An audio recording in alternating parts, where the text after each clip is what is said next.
I forgot to mention this in the video, but this video is brought to you by the guys listed down here.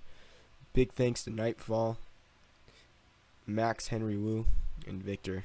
They're the ones who brought me the most recent resources for this video, and they did a great job. So thank you so much. What's going on, everyone? Here's the next Dungeon Dice Monsters update video on time and on schedule. Just ignore this, I'm doing it a little early, but that's just so it's not late.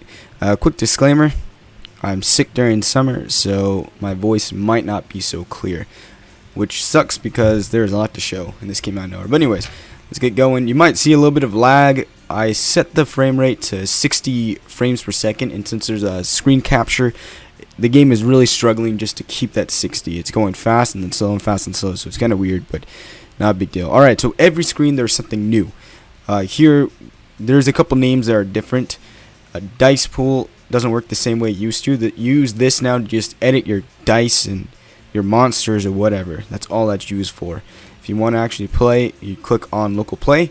You have custom duel, GPA, USA, Japan, and Pegasus. So what this is custom duel lets you change any of the rules. Game Boy Advance version is here. Leave the Game Boy Advance version. USA is like the USA physical board game. Japanese is the Japanese physical board game, and the Pegasus one, well, that's a little bit of a surprise that I'll show you guys later. Not in this video though. Alright, so we're gonna go to custom duel. I've already set the monsters. One thing I did was I stopped the movement. This counts how many of each monster there is. So 21 first level, 34 second level, 27 third level, 15 fourth level, and 9 fifth level.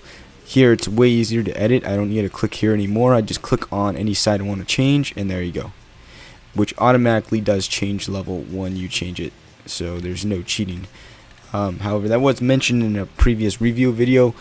That wasn't the case. It always has recognized what level each dice is at, or die I mean. Alright, so X basically means get me out of here. This flips between the colors if you're playing without AI, which now there is AI, but he's not complete yet, so I'm not going to be playing against him yet. Maybe in the next video. Yeah, that's it for that. One extra thing I added was just a little background. That's it. It just shows. Oh, also, scroll bar does not go beyond its limit anymore like it did. This is here in case in a custom duel you wanted to put more monsters. Now the rules, I haven't added more. There will be more added. I just haven't gotten to it yet. And I don't need to click this right now because you'll see in a second. Let's get going. Alright, so you're going to see a lot of changes all over the place. For one, we have a suitcase now. I will have a cover soon. If you guys have any problems with anything you see, please let me know. I really want to hear what you guys think. I'm thinking about moving this down here now. I don't really think I want it up there anymore like I used to have it. So you can now see what monsters you have, and that actually should allow you or help you select which dice you want by looking at the monsters levels.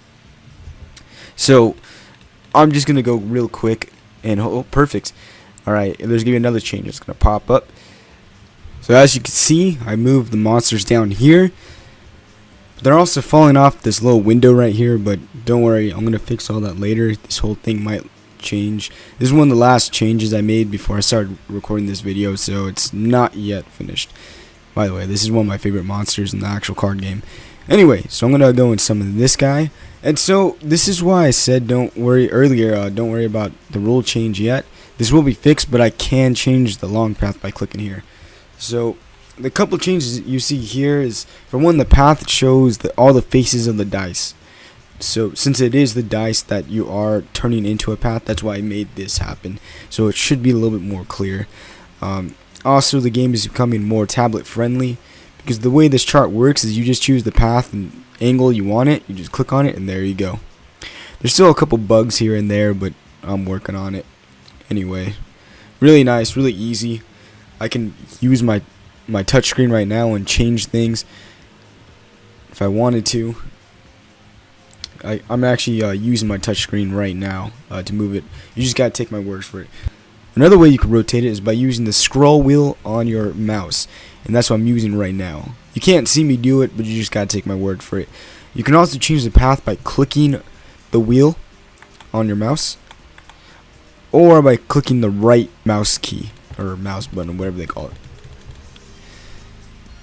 Then when you use the left mouse button, of course, it places the path. And there you go. Alright, so I can't do what I want to do with him yet, but we'll wait until later. For right now, I'll just try to extend a path from the top and the bottom, so that way both players can meet.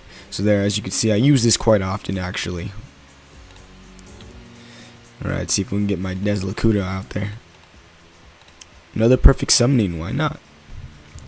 Deslocuda. I'll be cheap, use that one. Alright, so... okay, cool, I did Exodia part. In an earlier recording, because I had to re-record a couple times, mainly because of a couple issues, I did summon Exodia. It's too bad it didn't go through. Alright. Perfect. Yeah, you know what, I'm gonna go and connect the paths. There you go. So there's still a couple more things I want to show you. I'm holding it off right now until I get some actual decent crests. Oops. There we go. Up here I plan to put maybe a puzzle, Millennium Puzzle right here, since it's in the form of a triangle. If anything, if I want to put it in the proper position, I can always put it down here. But I think I like it up here a little bit better. Roll right there. Really? Okay, cool. No, not quite yet. I'm gonna hold it off. So just hang on for a bit. While I'm doing this, ooh, I did level 4. Okay, so Blue Eyes and Blue Eyes Ultimate Dragon are probably the two top pieces you can use. Mainly because I definitely want to use Blue Eyes. Yeah, I'm not gonna worry about summoning Exodia. I'll do it in a different video once I have his animation put in properly. Okay, I'm gonna put him right there. Okay, so the cool thing about Blue Eyes, I can't use it yet, but let's go read what it says. If you activate once, you put Blue Eyes in flight, and when you activate it again, you can land him. So he can fly and he can land. That way, you can avoid the 2 movement crests payment you have to pay when you make a monster fly, just by basically paying 2 magic. And you can make him walk and fly at any time. So it's actually a very, very valuable ability. It's a new ability I just added. Okay, I just need some fighting crest. There we go. Okay, so let me show you some really interesting stuff. Now, the keyboard is almost completely obsolete at this point. You can just use your mouse or your touchscreen. It's all up to you. If you're using a tablet, you're gonna definitely just want to click away, or tap away, I should say. So I can move Deslocuda up. I'm not close enough to Blue Eyes, but let's go use Blue Eyes' ultimate attack, especially since I have a defense crest as red. Or not ultimate attack, but let's just use his amazing attack power. If I click on it, this still needs a little bit of work, but it's getting there. The defense screen. So here it shows how much attack Blue Eyes has and how much damage is gonna basically put against him. This is the defense. What I'm gonna put down here is basically the difference between the attack and the defense if you decide to defend. This right here is your health. Alright, so I'm gonna defend. Though he's gonna die, might as well defend. And there's another little thing that was brought to you by Nightfall. A lot of things were brought to you by Nightfall. There you go, little attacking animation. I like it a lot. I think it's really cool. This briefcase was actually created by Nightfall as well, and he's gonna create a cover so that way it animates and everything. He's a really, really awesome help. He's giving me all sorts of awesome things, and we email each other every single day. Alright, so I think that's about it. That's all I can really show for right now. Oh no, you know what? There's one last thing to show. I'm gonna go using my scroll bar again. It's way easier. This, another thing brought to you by Nightfall. His YouTube channel is called The Creepy Realms. Really great channel. You should check it out. If I click on him, use his magic. He's also flying. So now they're both flying at their own pace. This is an amazing animation, and it indicates they're in flight. After the turn is over, well, after this turn. Forgive the lag, by the way. He falls back down, just like his ability says it will. There we go. So I'm really proud about the progress that this game has made so far. What's yet to come is a couple animations. For instance, let's see if I have them.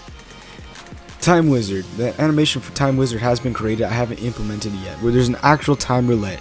Again, brought to you by Nightfall, which I highly appreciate everything he gives us. I advise you at this point to start checking out my Twitter account, mainly because if you want to get the latest update on what's going on with the game, I'm going to be posting snapshots. It's gonna be a snapshot. I'm gonna cut a piece out and put it in for your guys' interpretation, so you can respond to it and say what you think is going on. Wow, there's a lot of lag going on. Well, anyway, that's just my computer. I'm not sure why that's happening, but the game is not in any way too hard on a computer. Oh, you know why? I have it on on a power saver mode. Whoops, because I'm not charging it. That's why it's going so low. Which reminds me, speaking of glitches, since in the review video there was a pretty bad glitch, I did fix it. It'd be embarrassing if it's not fully fixed, but I'm more than certain it's fixed. There's the edge glitch where you can go on any edge and basically place a path. Fixed. Whoops. Yeah, completely fixed. If I go there, yeah, it works. But that's it for me. I hope you guys enjoyed the video. As always, take care and hope to see you in the next update video. See you next time.